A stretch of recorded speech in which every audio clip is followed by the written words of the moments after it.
Hi friends, Varun രാധികയുടെ പുതിയ എപ്പിസോഡിലെ പരമേശ്വരൻ പറയും ആരൊക്കെ എതിർത്താലും രാധികമ്മൾ ഇവിടെ ഉണ്ടാവും, എന്റെ മകളുടെ സ്ഥാനത്ത് ഇവൾ കണിമംഗലത്തുണ്ടാകും. ഇത് കൂടുതല് വരുണിനെയാണ് സന്തോഷിപ്പിക്കുന്നത്.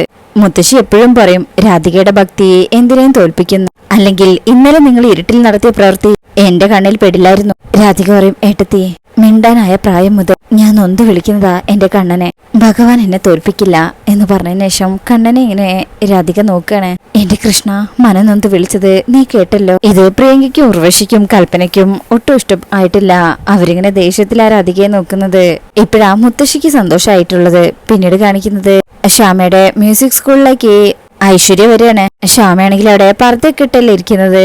ഐശ്വര്യ ശ്യാമയുടെ റൂമിലേക്ക് വരുന്നതിന് മുമ്പ് കുറച്ച് കുട്ടികളെ കാണുമ്പോ അവരോട് ഇങ്ങനെ സംസാരിച്ച് നിൽക്കുക. ഐശ്വര്യ അങ്ങോട്ട് വന്നത് മാലിനി കാണാണ്. മാലിനി അപ്പൊ തന്നെ ഐശ്വര്യയുടെ അടുത്തേക്ക് ചെല്ലും. അപ്പോ ആ കുട്ടികളോട് ഐശ്വര്യ പോകാൻ പറയും. മാലിനിയോട് പറയും, കുട്ടികൾ പറയുന്നത് ശ്യാമ മാഡം വന്നിട്ടുണ്ട്, ഇവിടെ ഉണ്ടെന്ന. മാലിനി പറയും, പക്ഷേ ഞാനിവിടെ വന്നിട്ട് കുറച്ചു നേരമായി മാഡം, ഞാൻ ഇതുവരെ ശ്യാമ മാഡത്തെ കണ്ടില്ല.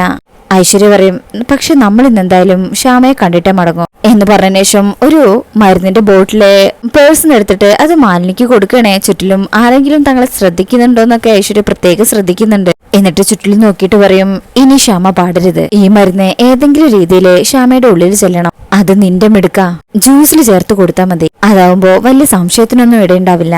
നമ്മൾ കൺമുന്നിൽ ഇല്ലാത്തപ്പോ ശ്യാമയ്ക്ക് എന്തെങ്കിലും സംഭവിച്ചാൽ ആരോപണം നമ്മുടെ പേരിൽ വരും. പക്ഷെ നമ്മൾ കാണേ നമ്മുടെ മുന്നിൽ വെച്ച് ശ്യാമയുടെ സ്വരം നിലയ്ക്കണം. സംസാരിക്കാനും ആജ്ഞാപിക്കാനുള്ള കഴിവ് ശ്യാമയ്ക്ക് ഇനി വേണ്ട. മാലിനി അതാരും കാണാതെ പോക്കറ്റിലേക്ക് വെക്കും. ഐശ്വര്യ പറയും, ശ്യാമയ്ക്ക് വിശ്രമിക്കാനുള്ള സമയമായി. നമ്മളെ ആരെയും ബുദ്ധിമുട്ടിക്കാതെ ശ്യാമ ഒരിടത്ത് കിടന്നോട്ടെ, ഒരു പിഴവ് പോലും പറ്റരുത്, കേട്ടല്ലോ, വാ എന്ന് പറഞ്ഞിട്ട് അവര് ശ്യാമയെ കാണാനായിട്ട് പോവാണേ. ഈ സമയത്തായിരിക്കും അമൃത ഇത് കാണുന്നത്. അമൃത ഇവരിങ്ങനെ നോക്കി നിൽക്കുക. പെട്ടെന്നായിരിക്കും ശ്യാമ പർദ്ദയിട്ടാണ് നിൽക്കുന്നത് എന്നുള്ള കാര്യം ഓർക്കുന്നത്. വേഗം ശ്യാമയുടെ അടുത്തേക്ക് ഓടിച്ചെല്ലും. ശ്യാമേ, ഐശ്വര്യയും മാലിനിയും കൂടെ ഇങ്ങോട്ട് വരുന്നുണ്ട്. ശ്യാമ പറയും, അതിനിപ്പോ എന്താ, രാധികമോൾ ഇവിടെ ഇല്ലല്ലോ. രാധികമോളുടെ കാര്യമല്ല ഈ വേഷത്തിൽ കണ്ട. അപ്പോഴായിരിക്കും ശ്യാമയ്ക്ക് ആ കാര്യം ഓർമ്മ വരുന്നത്. അയ്യോ എന്ന് പറഞ്ഞ എഴുന്നേൽക്കുക. എടുത്ത് ഞാൻ പോ. അങ്ങനെ ശ്യാമ വേഗം അപ്പുറത്തെ റൂമിലേക്ക് പോവാ. അപ്പോഴേക്ക് ഐശ്വര്യയും മാലിനിയും അങ്ങോട്ട് വരുന്നുണ്ട്.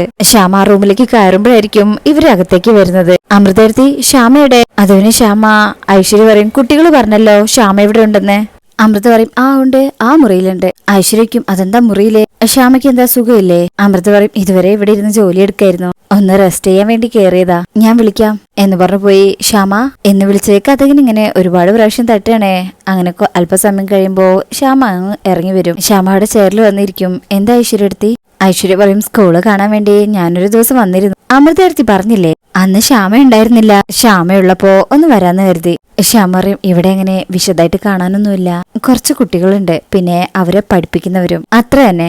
ഐശ്വര്യക്കും ഞാൻ വന്നത് ബുദ്ധിമുട്ടായോ? അല്ല, ഈ സ്കൂളിലേക്ക് പ്രവേശനം ഇല്ലെന്ന് മുമ്പ് പറഞ്ഞിരുന്നല്ലോ. ശ്യാമ പറയും, പ്രവേശനം ഇല്ലാന്നൊരു വാക്ക് ഞാൻ പറഞ്ഞിട്ടില്ല. പിന്നെ ഐശ്വര്യടുത്ത് എല്ലാം ബിസിനസ് രീതിയിൽ കാണുന്ന ആളല്ലേ, അതിന് പറ്റിയൊരു ഇടമല്ല ഇത്.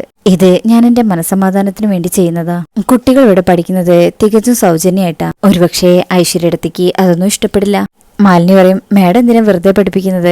ഇക്കാലത്ത് ആരെങ്കിലും അങ്ങനെയൊക്കെ ചെയ്യോ? ശ്യാമ പറയും, ഇക്കാലത്ത് അങ്ങനെ ആരെങ്കിലും ഒക്കെ ചെയ്യേണ്ട മാലിനി, എല്ലാവർക്കും ഒരുപോലെ ആവാൻ പറ്റില്ലല്ലോ. അമൃത പറയും, ശ്യാമ ഞാനിപ്പോ വരാം എന്ന് പറഞ്ഞ് അമൃത അവിടെ നിന്ന് ഇറങ്ങണേ. അപ്പൊ അവിടെ കാണുന്ന കുട്ടികളോടൊക്കെ ഇങ്ങനെ ചിരിച്ചിട്ടാണ് പോകുന്നത്. പെട്ടെന്നായിരിക്കും രാധിക അങ്ങോട്ട് കയറി വരുന്നത് കാണുക. രാധിക അങ്ങോട്ട് വരുന്നത് കാണുന്നതും അമൃത അങ്ങനെ ഇട്ടും, കാരണം ഐശ്വര്യ ഉണ്ടല്ലോ അകത്ത്. അത് മാത്രമല്ല ശ്യാമയാണെങ്കില് പർദ്ദയൊന്നും അണിയാതെയാണ് നിൽക്കുന്നതും. അല്ല, ഫിദ മേഡം എവിടെ? എനിക്ക് അത്യാവശ്യമായിട്ടൊരു കാര്യം പറയണമായിരുന്നു. അമൃത ആകെ ടെൻഷനില്ല. അത് ഫിദ മേഡം ഇപ്പൊ ഒരു മീറ്റിംഗിലാ, അകത്ത് 1-2 പേരുണ്ട്. രാധിക പറയും, അത് സാരമില്ല, എനിക്ക് ഇപ്പൊ തന്നെ ഒരു കാര്യം പറഞ്ഞേ പറ്റൂ, വാ എന്ന് പറഞ്ഞ് വിളിക്കുമ്പോ അമൃത പറയും, എന്താ കുട്ടി വാശി കാണിക്കുന്നത്? വരൂ, ഒരുപാട് പ്രാക്ടീസ് ചെയ്യാനുള്ളതല്ലേ. രാധിക പറയും, ആ. അമൃത പറയും, വാ എന്ന് പറഞ്ഞ് പിടിച്ചു കൂട്ടിക്കൊണ്ട് പോവാനായിരുന്നു. ഇതേ സമയം അകത്തെ ഇവരിങ്ങനെ സംസാരിക്കണേ. അതിനിടയ്ക്ക് ഐശ്വര്യ പറയും, മാലിനി വല്ലാത്ത ദാഹം, കുടിക്കാൻ എന്തെങ്കിലും കിട്ടുമോ നോക്ക്. ശ്യാമ പറയും, മാലിനി നിൽക്കോ, അമൃത എടുത്ത് വരുമ്പോ പറഞ്ഞ് ഞാൻ ജ്യൂസ് എടുപ്പിക്കാം. ഐശ്വര്യ പറയും, അതൊന്നും വേണ്ട, ഇവിടെ എടുത്ത് വരില്ലേ, ഞാൻ എടുക്കാം മേഡം എന്ന് പറഞ്ഞ് മാലിനി പോവാ. ഇതേ സമയം അമൃത രാധികയെ ഒരു റൂമിലേക്ക് കൊണ്ടുവന്ന് ഇരുത്തിയിരിക്കുക. കുട്ടി ഇവിടെ ഇരുന്നാ മതി, ആ റൂമിലിരിക്കുന്നവര് പോയിട്ട് അങ്ങോട്ട് വന്നാ മതി. രാധിക അവിടെ ഇരിക്കും. അല്ല മേഡം, ഞാൻ ചോദിക്കുന്നത് കൊണ്ടൊന്നും തോന്നരുത്, ഫിദ മേഡത്തിന്റെ പല കാര്യങ്ങളും രഹസ്യമാണല്ലോ. അമൃത പറയും, അതൊക്കെ കുട്ടിക്ക് വെറുതെ തോന്നുന്നതാ, ഇവിടെ തന്നെ ഇരിക്കണം കേട്ടോ. രാധിക എന്ന് പറഞ്ഞുകൊണ്ട് അവിടെ ഇരിക്കുക. അങ്ങനെ അമൃത അവിടുന്ന് പോകും. രാധികയാണെങ്കിൽ ബോറടിച്ചിങ്ങനെ ഇരിക്കുക. ഇതേ സമയം മാലിനി ജ്യൂസൊക്കെ 2 ഗ്ലാസ്സിലായിട്ട് ഒഴിക്കുക. ശേഷം ഒരു ഗ്ലാസ്സില് ഐശ്വര്യ കൊടുത്ത ആ മരുന്ന് ഒഴിക്കുന്നുണ്ട്. ശേഷം അത് നന്നായി മിക്സ് ചെയ്യും. ഇതേ സമയം ഐശ്വര്യാണെങ്കിൽ ശ്യാമയുടെ റൂമിലാണ് ഇരിക്കുന്നതെങ്കിലും മാലിനിയെ വെയിറ്റ് ചെയ്തുകൊണ്ടാണ് നിൽക്കുന്നത്. രാധികയാണെങ്കിൽ ബോറടിച്ചുകൊണ്ടും അപ്പൊ അവിടെ ഇരുന്ന മാഗസിനൊക്കെ എടുത്ത് വായിക്കുന്നുണ്ട്. എന്നാൽ അതിലൊന്നും മനസ്സ് കേന്ദ്രീകരിക്കാൻ പറ്റുന്നില്ല. മാലിനി ശ്യാമയ്ക്ക് കൊടുക്കേണ്ട ആ ജ്യൂസിൽ ആ മരുന്നൊഴിച്ചതിന് ശേഷം ചെറുനാരങ്ങ ഡെക്കറേഷൻ ആയിട്ട് വെക്കുന്നുണ്ട്. എന്നിട്ട് അതിന്റെ ഫോട്ടോ ഒക്കെ എടുക്കുക. ഇതേ സമയം രാധിക അവിടെ തന്നെ ഉണ്ടല്ലോ, ആകെ ബോറടിച്ച് ഇങ്ങനെ ഇരിക്കണേ. പിന്നീട് കാണിക്കുന്നത് ഐശ്വര്യ പറയും, ഇത്തരം പുണ്യപ്രവൃത്തിക്കൊക്കെ ഞാൻ എതിരാണെന്ന് ചിന്തിക്കുന്നത് തെറ്റാ. ശ്യാമ ചെയ്യുന്ന ചാരിറ്റി പ്രവർത്തനങ്ങൾ ഞാൻ നല്ല രീതിയിലേ കാണാറുള്ളൂ. ശ്യാമ പറയും, ഞാൻ ഐശ്വര്യടുത്ത് കുറ്റം പറഞ്ഞിട്ടില്ല. എന്റെ ചില വ്യക്തിപരമായ കാര്യങ്ങൾ എനിക്ക് മാത്രമായിട്ട് വിട്ടു തന്നേക്കൂ, അത്രേ ഉള്ളൂ എന്ന് പറഞ്ഞിട്ട് ശ്യാമ ഇങ്ങനെ ബുക്കൊക്കെ നോക്കിക്കൊണ്ടിരിക്കുക. അപ്പോഴായിരിക്കും മാലിനിയുടെ മെസ്സേജ് വരുന്നത്. ലെമൺ പീസ് ഉള്ള ഗ്ലാസ് ശ്യാമ മാഡത്തിനുള്ളതാണ്, ഡോണ്ട് ഫോർഗെറ്റ് എന്ന് പറഞ്ഞ് അതെടുത്തിങ്ങനെ പോവാണേ. അപ്പോഴായിരിക്കും ആ വഴി അമൃത വരുന്നത് കാണുന്നത്. അമൃതയെ കാണുമ്പോ മാലിനി ആകെ ടെൻഷനാകും. വേഗം അതുകൊണ്ട് അകത്തേക്ക് തന്നെ കയറിപ്പോയി അതവിടെ വെച്ചിങ്ങനെ ടെൻഷൻ അടിച്ച് നിൽക്കുക. ശേഷം ഫോണുമായിട്ട് പുറത്തേക്ക് പോവാണേ. ഇതേ സമയം രാധിക അവിടുന്ന് റൂമിൽ നിന്ന് എഴുന്നേറ്റ് പോകുന്നുണ്ട്. നേരെ ആ റൂമിലേക്കാണ്, അതായത് ജ്യൂസ് വെച്ചിരിക്കുന്ന ആ റൂമിന്റെ അകത്തേക്കാണ് കയറി പോകുന്നത്. അപ്പോഴായിരിക്കും ആ ജ്യൂസ് കാണാ. ഇതാരാ ഇവിടെ കൊണ്ടുവന്ന് വെച്ച്, മാഡത്തിന്റെ ഗസ്റ്റിനുള്ളതായിരിക്കും എന്ന് പറഞ്ഞ് രാധിക അത് എടുത്തുകൊണ്ട് പോവാണേ. മാലിനി ആണെങ്കിൽ ഫോണിലാണല്ലോ, ഇത് കാണുന്നില്ല. ഐശ്വര്യ ആണെങ്കിൽ മാലിനി എന്താ വരാത്തെന്നുള്ള ടെൻഷനില്ല. അങ്ങനെ രാധിക ഇതുമായിട്ട് ആ റൂമിലേക്ക് പോകുമ്പോ ഇത് മറ്റു റൂമിൽ നിന്ന് ഇറങ്ങുന്ന അമൃത കാണുക. അമൃത മാലിനി അവിടെ നിൽക്കുന്നതും കാണുന്നുണ്ട്. അയ്യോ എന്ന് പറഞ്ഞിട്ട് രാധികയെ വിളിക്കുക. കുട്ടിയോട് പ്രാക്ടീസ് ചെയ്യാൻ പറഞ്ഞതല്ലേ, പിന്നെന്തിനാ ഇങ്ങോട്ട് വന്നത് എന്ന് പറഞ്ഞ് ആ ജ്യൂസിന്റെ ട്രേ പിടിച്ചു വാങ്ങിക്കുമ്പോ ആ ലെമൺ വെച്ചിരിക്കുന്ന ജ്യൂസിന്ന് ആ ലെമൺ താഴേക്ക് വീഴാണ്. അയ്യോ സോറി മാഡം, ഞാൻ അകത്തിരുന്ന് ബോറടിച്ചതുകൊണ്ടാ. അമൃത പറയും, പോയിരുന്ന് പ്രാക്ടീസ് ചെയ്യും, ഇനി ഞാൻ വിളിക്കാതെ ഇങ്ങോട്ട് വരരുത്. ഓക്കെ എന്ന് പറഞ്ഞ് പോകാൻ നിൽക്കുമ്പോ ആ താഴെ, അതായത് ട്രേയില് തന്നെ വീണ് കിടക്കുന്ന ആ ലെമൺ എടുത്തിട്ട് മറ്റേ ഗ്ലാസ്സിൽ വെക്കുകയാണ്. അതായത് ആ മരുന്ന് ചേർക്കാത്ത ഗ്ലാസ്സിനകത്ത്. ഇവിടെ ഇപ്പോ അമ്മയെ മകള് രക്ഷിച്ചിരിക്കുക. അങ്ങനെ മാലിനിയാണെങ്കിൽ ഇപ്പോഴും ഫോണിലാണേ. അമൃത ആ ജ്യൂസുമായിട്ട് ശ്യാമയുടെ റൂമിലേക്ക് വരിക. അമൃത ലെമണുള്ള ജ്യൂസ് എടുക്കുന്നതിന് മുമ്പ് തന്നെ ഐശ്വര്യ വേഗം ആ ലെമൺ വെക്കാത്തത് എടുക്കും. അങ്ങനെ അമൃത ആ ലെമൺ വെച്ച ജ്യൂസ് ശ്യാമയ്ക്ക് കൊടുക്കണേ. ഇപ്പൊ ശരിക്കും ആ മരുന്നുള്ളത് ഐശ്വര്യയുടെ ജ്യൂസിനകത്താ. അങ്ങനെ ശ്യാമ അത് വാങ്ങിച്ച് കുടിക്കാതെ അവിടെ വെക്കുക. എന്നാൽ ഐശ്വര്യ ആണെങ്കിൽ അത് കുടിക്കാൻ തുടങ്ങിയിട്ടുണ്ട്. അങ്ങനെ ആ ജ്യൂസ് അവിടെ നിൽക്കുമ്പോ ഐശ്വര്യക്ക് വല്ലാത്തൊരു അസ്വസ്ഥത. ശ്യാമ അത് കുടിക്കുന്നില്ലല്ലോ. അല്ല അമൃതടുത്ത് എന്താ ഇതൊക്കെ എടുക്കാൻ പോയത്, അവിടെ വേറെ ആളുകൾ ഉണ്ടായിരുന്നില്ലേ? അമൃത പറയും, അത് സാരമില്ല, ഇവിടുത്തെ എല്ലാ ജോലികൾ ചെയ്യാനും എനിക്ക് ഇഷ്ടമാ. ഐശ്വര്യക്കും അല്ല ശ്യാമ എന്താ കുടിക്കാത്തത്? ശ്യാമ പറയും, കുറച്ച് കഴിഞ്ഞ് കുടിച്ചോളാം. അപ്പൊ ഐശ്വര്യ പറയും, ജ്യൂസേ ഒരുപാട് സമയം വെക്കാൻ പാടില്ലെന്നാ പറയാ, കുടിക്കേ. അപ്പോ ശ്യാമ അത് എടുത്തു കുടിക്കും. ഇത് കാണുമ്പോ ഐശ്വര്യക്ക് നല്ല സന്തോഷാകും. ഐശ്വര്യയാണെങ്കിൽ മരുന്ന് ചേർത്തതും കുടിക്കുന്നുണ്ട്. ശ്യാമ കുടിക്കുന്നത് കാണുമ്പോ ഉള്ളില് നല്ല സന്തോഷവും. ശ്യാമ അത് കുടിക്കുന്നത് മുഴുവനും നോക്കി നിൽക്ക. ഐശ്വര്യം മുഴുവൻ കുടിക്കുന്നില്ലെങ്കിലും എന്നാലും 3/4 ഭാഗത്തോളം കുടിച്ചിട്ടുണ്ട്. ഐശ്വര്യയുടെ നോട്ടം കാണുമ്പോ ശ്യാമയ്ക്കും എന്താ ഏട്ടത്തി? ഒന്നുമില്ല. ശേഷം നല്ല സന്തോഷത്തിലിരിക്ക. അല്പസമയം കഴിയുമ്പോ തന്നെ ശ്യാമയ്ക്ക് ചുമ വരികയാണ്.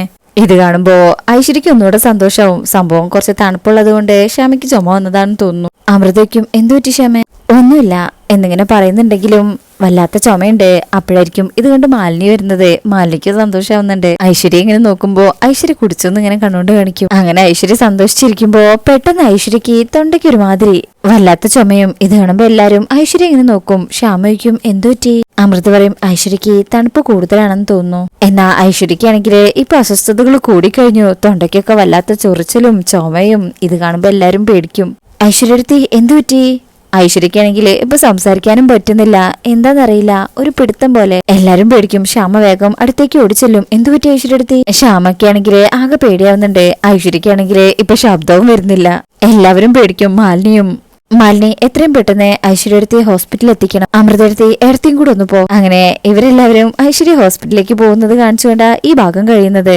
താൻ കുഴിച്ച കുഴിയിലെ താൻ തന്നെ വീണു എന്ന് പറയുന്നത് പോലെയാ ഇപ്പൊ ഐശ്വര്യയുടെ കാര്യം. അതിനുശേഷം പിന്നീട് കാണിക്കുന്ന ഭാഗത്ത് അവിടെ ഐശ്വര്യയെ ഇവരെല്ലാവരും കൂടെ ഹോസ്പിറ്റലിലേക്ക് കൊണ്ടുപോവാണേ. രാധിക റൂമിൽ നിന്ന് ഇറങ്ങി വരുമ്പോ ഇവരിങ്ങനെ കാറിൽ പോകുന്നതാ കാണുന്നത്. ഒന്നും മനസ്സിലാവാതെ ഇങ്ങനെ തിരിഞ്ഞു നിൽക്കണേ. പെട്ടെന്ന് തിരിയുമ്പോഴായിരിക്കും ശ്യാമ അവിടെ നിൽക്കുന്നുണ്ടാവാ.